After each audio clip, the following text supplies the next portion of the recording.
ఫిరాయింపులో clean chits లో మరో ఆసక్తికర పరిణామం చోటు చేసుకుంది. అరకపూడి గాంధీని నిజామాబాద్ కోఆర్డినేటర్ గా కాంగ్రెస్ నియమించింది. ఒకవైపు పార్టీ మారలేదని స్పీకర్ క్లీన్ చిట్స్ ఇస్తూ ఉంటే, మరోవైపు మేం పార్టీ మారలేదని చెప్తున్నారు ఫిరాయింపు ఎమ్మెల్యేలు.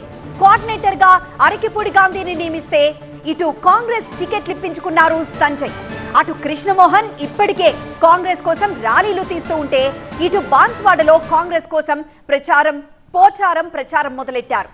ఈ నేపథ్యంలో ఇక మాకు సుప్రీంకోర్టే దిక్కు అంటోంది బీఆర్ఎస్.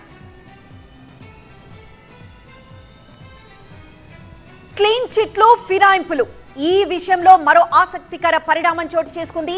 అరకపూడి గాంధీని నిజామాబాద్ కోఆర్డినేటర్ గా నియమించింది కాంగ్రెస్.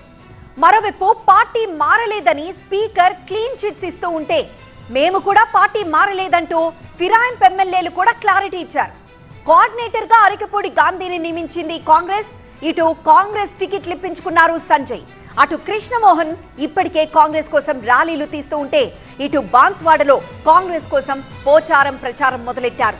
ఈ నేపథ్యంలో ఇక మాకు సుప్రీంకోర్టే దిక్కు అంటోంది బీఆర్ఎస్.